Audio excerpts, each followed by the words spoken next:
আজকে এক মাস রমজানের উপোস করার পরে আজকে সেই পবিত্র দিন, সেই পবিত্র ঈদ। ঈদের দিনে সবাইকে শুভকামনা করতে হয়।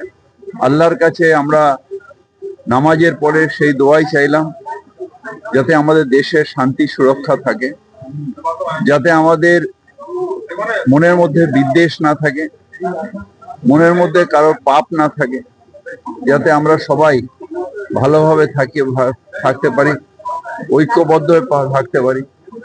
সারা বিশ্বে আজকে যেভাবে মারামারি, কাটাকাটি, বম্বিং চলছে, তার থেকে যেন আল্লাহ তাআলা তার রহমত দেখায় এবং শান্তি আনে সারা বিশ্বে। নিরীহ বাচ্চারা, শিশুরা মারা যাচ্ছে শুধু একটা মানুষের ভিমসের জন্য। তাকে যাতে সুবুদ্ধি দেয় এবং সবাই যাতে বিশ্বে যাতে শান্তি থাকে, আমাদের দেশেও যাতে সেই শান্তির এফেক্ট আমাদের দেশেও পড়ুক। আমাদের দেশের যে মধ্যে যে বিদ্বেষ, ঘৃণা যেটা ছড়ানো হচ্ছে, সেটা যাতে বন্ধ হয়। আমরা সবাই যাতে একসাথে ভারতীয় হিসেবে গর্ব অনুভব করি এবং একসাথে মিলে থাকি।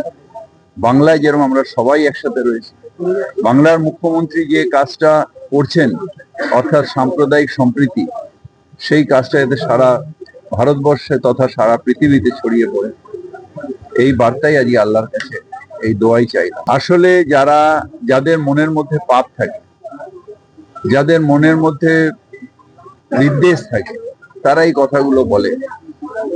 নতুন এখানে এসেছেন, এখন অনেক কিছু বলবেন। আমি শুধু এইটুকু বলতে পারি, ভগবান ওকে ক্ষমা করে দাও, ও নিজে জানে না ও কি বলছে। আমি চাই সারা দেশের সবার ভালো হোক, সবাই ভালো থাকুক। আমার যারা বিরোধী তারাও ভালো থাকুক, আমরাও ভালো থাকি, দেশের মানুষ ভালো থাকি, বাংলার মানুষ ভালো থাকুক, সেটাই আমাদের মুখ্যমন্ত্রী মমতা ব্যানার্জি চান।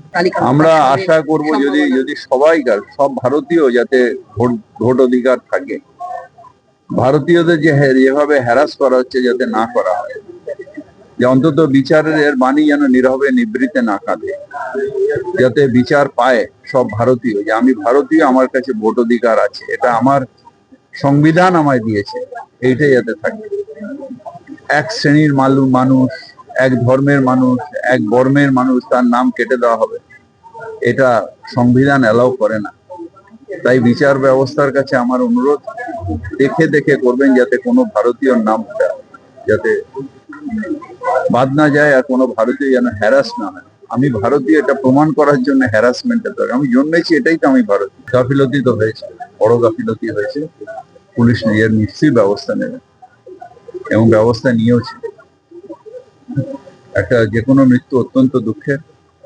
সেই পরিবারটার পাশে আমরা আছি, যে পরিবারটা তার সন্তান হারিয়েছে। এটা ওদের দলের ভেতরের ব্যাপার, এটা নিয়ে আমি কিছু বলতে চাই।